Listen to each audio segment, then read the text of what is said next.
D'abord, j'aimerais que tu me parles de ta rencontre avec le livre déjà. Comment se passe le début de ta rencontre avec les livres? Est-ce que tu fais partie des gens qui ont grandi dans un foyer où le livre était présent, ou est-ce que ta rencontre avec les livres a été plus tard? Et quel rôle le livre a joué dans ton parcours? Alors moi, le livre, c'est assez particulier. Déjà, pour ma petite histoire, je suis née en France, mais à l'âge de 3 ans. Enfin, à l'âge de 1 an, ma mère, elle m'a laissée en Guinée avec mes grands-parents. Je suis revenue à l'âge de 4 ans à peu près. Du coup, j'ai fait que la moyenne section. J'ai pas fait la petite section, je fais la moyenne section. Mais j'avais des difficultés quand j'étais venue à parler français, parce qu'on m'a mis directement en moyenne section et je parlais parlais pas français je parlais à la maison, ma langue natale, enfin ma langue d'origine. Et du coup, en CP, j'avais vachement de difficultés à la lecture. Et du coup, j'étais obligée d'aller voir une orthophoniste. Donc, j'ai vu une orthophoniste jusqu'en CE2 pour la lecture, etc. Et ma mère, elle nous achetait des dictionnaires à l'époque. Et elle voulait qu'on lise les dictionnaires. Je me disais, mais on va pas lire des dictionnaires, quoi, tu vois. Elle dit, mais si, mais il faut lire des dictionnaires. Je me dis, mais on va pas lire des dictionnaires. Enfin, les dictionnaires, c'est quand t'as besoin et que tu lis. Donc, j'aimais pas trop ça, mais j'aimais bien aller à la bibliothèque parce que j'avais des grandes sœurs et des grands frères qui lisaient énormément de mangas. Et elles adoraient aller à la bibliothèque pour lire des nouveaux mangas et tout.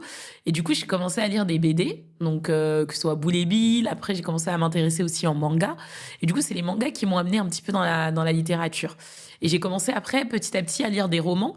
Et c'était souvent des romans qui avaient toujours la même chose. C'était souvent des romans qui racontaient des histoires intimes, un peu autobiographiques, à la première personne du singulier, etc. J'adorais les romans témoignages, là, qui parlaient de femmes, etc. Donc, j'ai commencé vraiment à m'intéresser, en fait, à la lecture comme ça, par la bibliothèque. Et j'allais tout le temps à la bibliothèque. Genre, j'avais une bibliothèque en bas de chez moi. Et j'avais plusieurs cartes. J'avais les cartes de mes sœurs, de mes frères. En plus, on était 5, donc j'avais les cartes de tous mes frères et sœurs. Et je prenais des gros cartables et j'empilais des livres dedans. Et j'adorais revenir de la bibliothèque avec des nouveaux livres. Et je passais mes soirées dans la chambre à lire. Et c'était mes meilleurs moments. Genre vraiment à lire des Boule et Bill, manger mon petit sandwich à côté. Et du coup, ma mère, elle voyait que je lisais énormément. Donc bon, ma mère, qui n'a pas fait d'école, pour elle, si elle me voyait lire, même si c'était des BD, elle me disait « Ah, mais Aïcha, c'est une bonne élève parce qu'elle lit tout le temps. » Tu vois. Et le fait que ma mère ait cette confiance en moi, de fait qu'elle pensait que j'étais une bonne élève, alors que bon, franchement, à l'école, en primaire, j'aimais pas trop l'école, quoi. Ça me saoulait. J'étais une élève moyenne, quoi. Mais le fait que ma mère me faisait tellement confiance, en fait, ça m'a poussée à être une excellente élève au collège. Je suis toujours dans le top 3 et tout, parce que ma mère avait confiance en moi. Et tout ça à cause et grâce à la lecture. Donc vraiment, ma connexion avec la lecture, c'était vraiment avec la bibliothèque. J'ai noué, en fait, une relation avec la bibliothèque depuis j'avais à peu près 8 ans, donc depuis la CE2, jusqu'à la fac. J'adore aller à la bibliothèque. Et maintenant, quand tu rentres chez moi, la première chose que tu vois, c'est une énorme bibliothèque qui prend tout le mur en face de mon salon.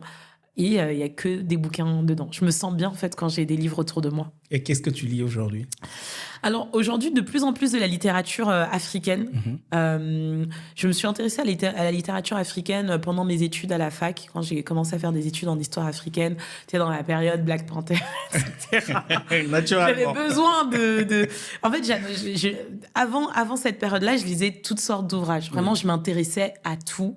J'adorais lire des contes. À chaque fois, quand j'allais à la bibliothèque, je prenais des recueils de contes du monde entier. Il y avait des contes d'Amérique latine, des contes d'Arabie, des contes d'Afrique, J'adorais. Donc, j'adorais ce côté voyage, ce côté découvrir, en fait, la culture des autres par la lecture. Et j'empruntais énormément de livres. C'était une collection de livres des contes du monde entier. Et à chaque fois, il y avait un roman et puis tu lisais plusieurs contes. J'adorais ça. Et j'ai oublié ce que j'allais dire. On en était où? Tu étais en train de me raconter ton rapport au livre aujourd'hui, ce que tu lis en général. Oui, voilà. Et du coup, maintenant, ce que je lis, c'est de plus en plus de littérature africaine. J'ai commencé... en fait, ça a été un peu au même moment que le cinéma. C'est-à-dire, j'ai commencé à m'intéresser au cinéma africain, notamment au cinéma de patrimoine avec les Ousmane Sembène, etc., La Noire d'œuf. Et à cette même période, je m'intéressais aux romans, à la littérature africaine, avec Amadou Hampâté-Bâ, Amkolel l'enfant Peul, avec Amadou Kourouma, Allah n'est pas obligé, etc. En fait, j'ai lu tous les classiques. tous les classiques africains. C'est comme ça que je suis rentrée, on va dire, dans la littérature africaine.